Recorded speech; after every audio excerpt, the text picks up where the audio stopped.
Mesdames et messieurs, bonjour. Très heureuse de vous retrouver dans votre 13h au Bénin. Dans le sommaire, la communauté musulmane célèbre demain mercredi la fête de la Tabaski. À l'occasion, les fidèles font des sacrifices, mais quelle est l'importance de cette fête pour les musulmans et quoi sacrifier? C'est à suivre dans un instant. Nous parlerons également dans ce journal de la régularité dans la prise des repas journaliers qui varie d'une personne à une autre. Un constat montre que plusieurs personnes prennent leur repas tardivement, un fait qui n'est pas sans conséquence sur l'organisme. Un spécialiste de la nutrition nous informera davantage sur le sujet. Et nous irons à la découverte d'un type de moyen de transport en commun très économique et très pratique pour les populations n'ayant pas assez de revenus. Il s'agit des minibus communément appelés au Bénin Tokpa Tokpa, qui est aussi l'un des moins disciplinés de la circulation routière, avec à son actif beaucoup de cas d'accidents. Les détails dans ce journal.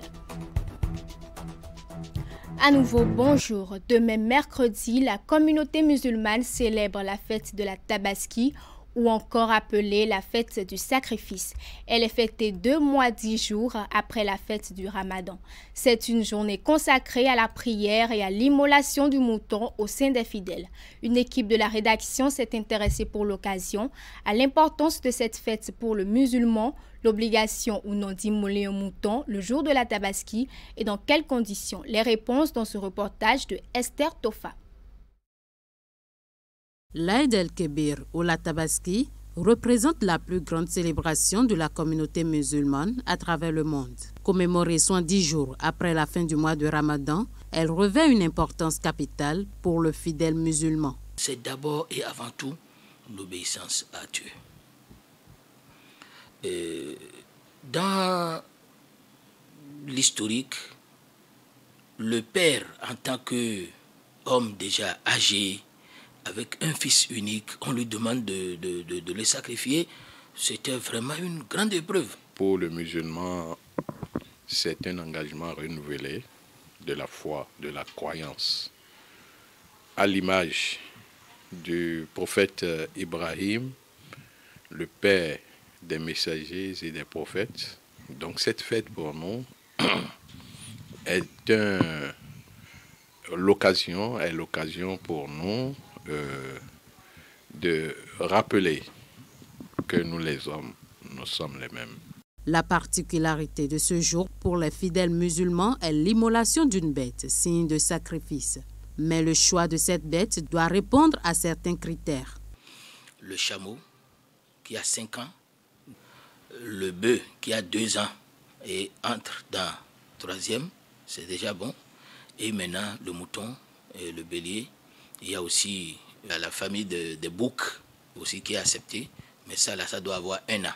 Le bélier doit avoir au moins 6 mois. Tout musulman ayant les moyens de faire une immolation le jour de la Tabaski est tenu de le faire, à en croire les chefs religieux qui s'en réfèrent aux Saintes Écritures. L'animal ainsi immolé doit ensuite faire l'objet d'un partage. D'abord, c'est une fête. Et quand c'est une fête, il y a des diminués entre nous. Donc, en tant qu'un bon croyant, en tant qu'un bon musulman, nous devons partager à ceux qui sont en besoin, pour les diminuer, ceux qui n'en ont pas, pour qu'eux aussi trouvent quelque chose pour fêter avec. L'islam étant une religion de partage, après avoir immolé la viande, elle est à partager. Le premier tiers, c'est pour les indigents musulmans qui n'ont rien. Le second tiers, c'est pour les amis musulmans ou non, les voisins qui sont dans le quartier. Bon, voilà. Et le dernier tiers, c'est ça, il faut réserver pour la famille. La fête du sacrifice est donc importante pour le fidèle musulman. Elle se célèbre cette année au 28e jour du mois de juin. Une célébration qui intervient dans un contexte de hausse remarquable du prix des moutons sur le marché. Toujours dans le cadre de la Tabaski de l'an 2023, à quelques heures de la commémoration, une équipe de la rédaction a effectué une descente au marché Zongo pour constater la situation qui prévaut entre revendeurs et acheteurs sur les prix des bêtes. Reportage. Tout semble être prêt Pour la Tabaski de cette année, les moutons sont plus ou moins présents sur le marché pour la circonstance. Les réalités auxquelles sont confrontés les acheteurs varient d'un point de vente à un autre, mais la plus constante, ce sont les coûts de cession des bêtes qui restent très élevés à moins de 48 heures de la fête. Yessoufou vient de passer 45 minutes ici dans ce marché, 6 au quartier Zongo, sans pouvoir s'acheter la bête à immoler dans moins de 2 jours. Les discussions ne sont pas concluantes pour le moment. On ne veut pas beaucoup discuter, si tu es d'accord. Il a dit à débattre, et maintenant j'ai dit le 80 et il parle. Équation difficile à résoudre pour Yessoufou, mais il faut bien trouver une solution. Le temps qui reste avant la Tabaski n'offre plus trop de choix. C'est pourquoi il entend tout mettre en œuvre pour convaincre l'un des vendeurs. Pas question de désespérer. Pour le moment, les moutons sont tellement chers.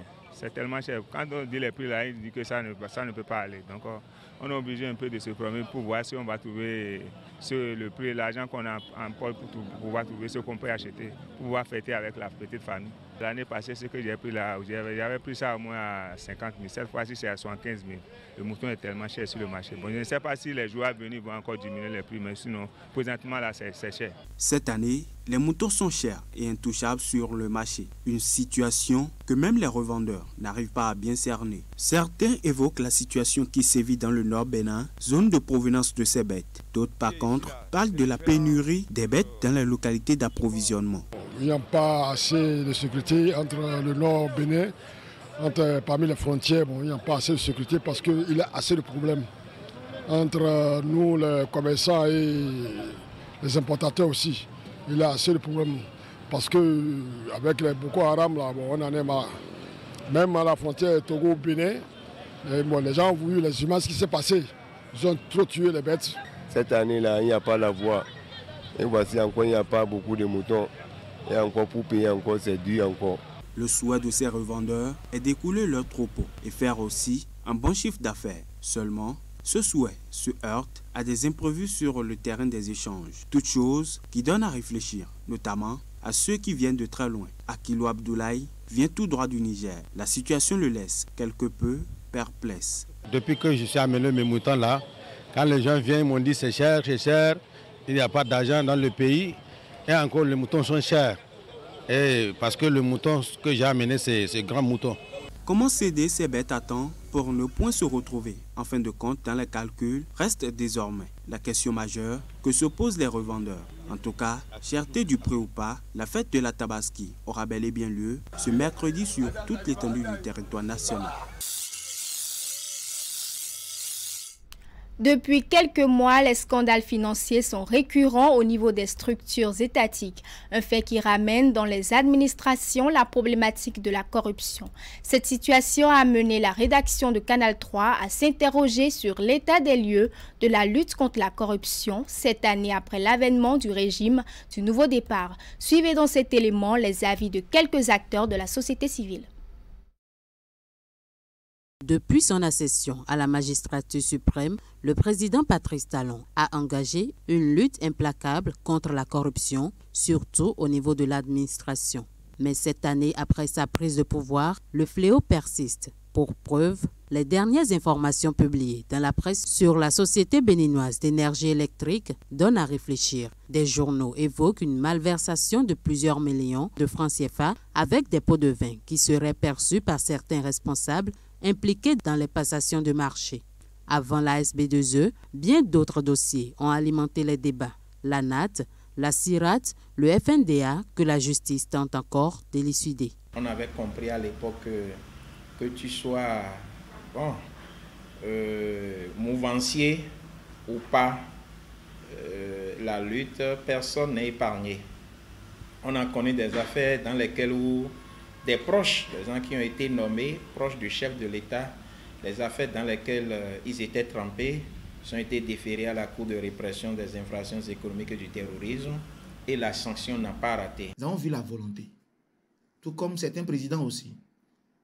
Mais cette volonté n'est pas encore partagée à la base. Parce que dans la mise en œuvre de cette volonté de lutte contre la corruption, de faire en sorte que les deniers publics soient bien gérés, les agents ou bien ceux qui sont chargés de mettre en place ce système ont au-delà de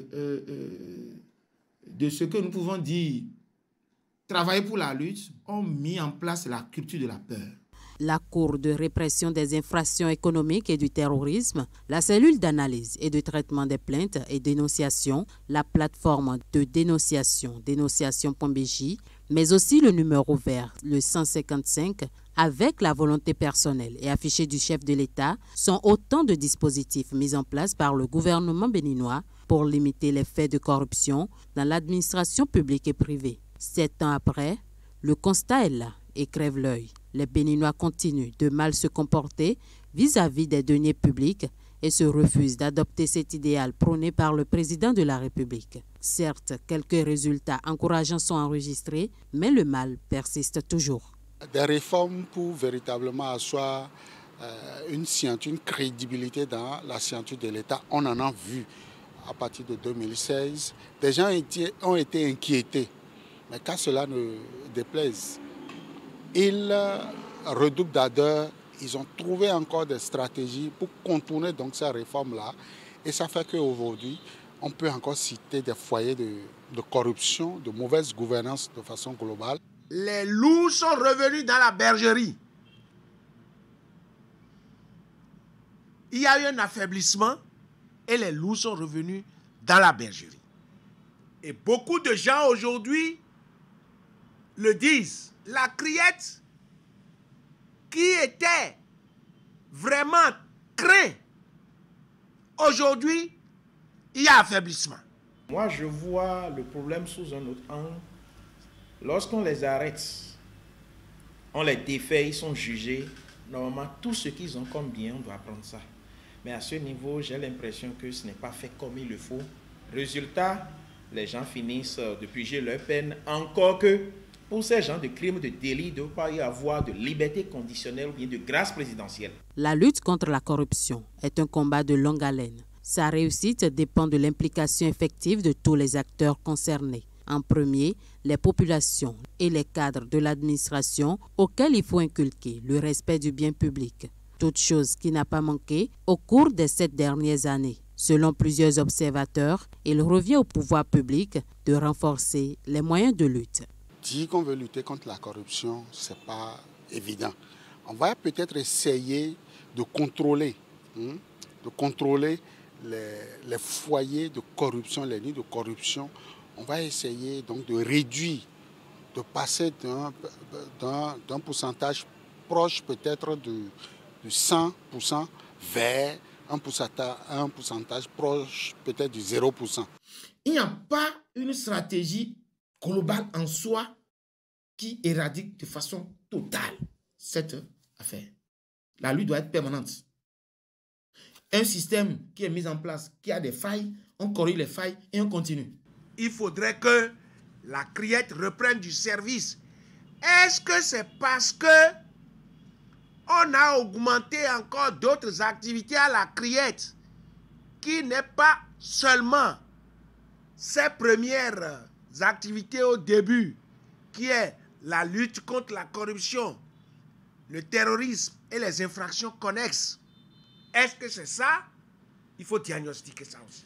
À tous égards, la corruption continue de sévir en dépit de tous les efforts consentis par les gouvernements qui se sont succédés à la tête du Bénin. Finalement, ne serait-il pas judicieux de changer carrément de fusil d'épaule en rééduquant la jeune génération afin d'espérer plus tard un nouveau type de citoyen plus intègre?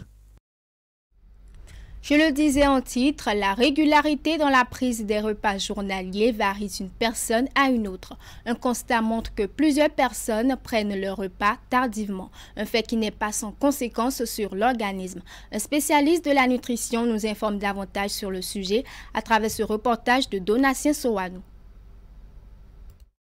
Nombreuses sont les personnes qui n'ont pas d'heure régulière pour manger. Cet état de choses est souvent dû à des contraintes de temps pour certains, un choix délibéré ou encore par simple ignorance pour d'autres. Je peux manger 3 fois par jour, je peux manger 2 fois par jour.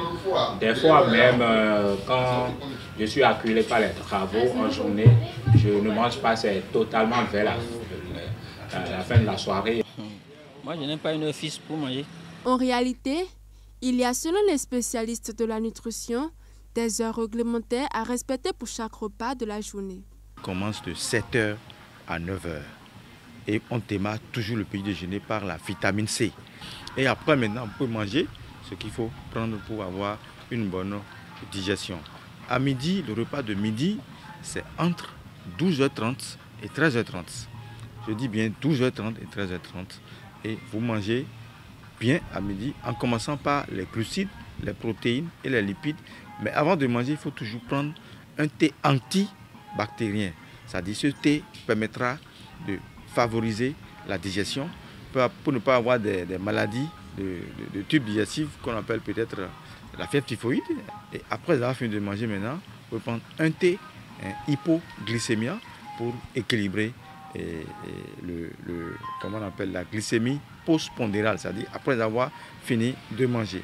Et le soir maintenant, c'est à partir de 19h. Une bonne santé est synonyme d'une bonne hygiène alimentaire. Ne pas prendre son repas aux heures recommandées a donc des effets néfastes sur la santé.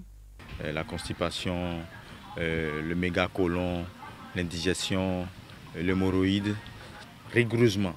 Le petit déjeuner, vous pouvez prendre ça bien, y compris protéines, glucides, un peu de atassi, un peu de piron, un peu de thé, un peu de jus de fruits, le matin correctement. Et à 16h, vous mangez bien, là vous aurez un bon côlon. Et il faut s'hydrater beaucoup. La nécessité de maintenir son organisme en état requiert une alimentation saine. Pour les nutritionnistes, manger au moins 3 fois par jour et aux heures appropriées renforce l'immunité de l'organisme.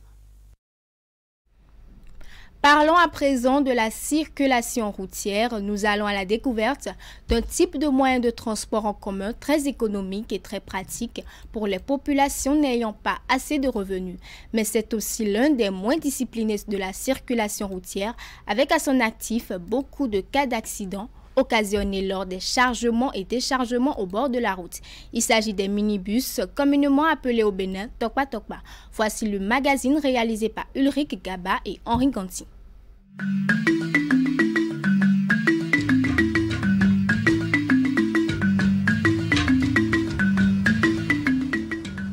Baka en Côte d'Ivoire, Trotro au Ghana et Tokpa Tokpa au Bénin. Le phénomène des minibus envahit la sous-région. C'est l'un des moyens de transport en commun les plus populaires. Il reçoit tous les âges et toutes les catégories de clients. Il est défini comme l'un des taxis les moins chers parce que ses tarifs sont à la portée de toutes les bourses. Les dames du marché, les gens qui vont au marché aller payer, les étudiants du campus, bon, c'est des gens comme ça un peu que nous prenons. On choisit Tokpa Tokpa parce que c'est à la portée de toutes les bourses. Avec ce qui se passe. On ne vend pas. Et puis la facilité avec Tokpa, c'est mieux, on dépense moins. De Tokpa à Calavici, c'est trop, c'est 300. Donc des fois, certains clients disent non pas 300, ils négocient, on les prend 250 ou 200 des fois. Aller-retour, ça nous fait 600.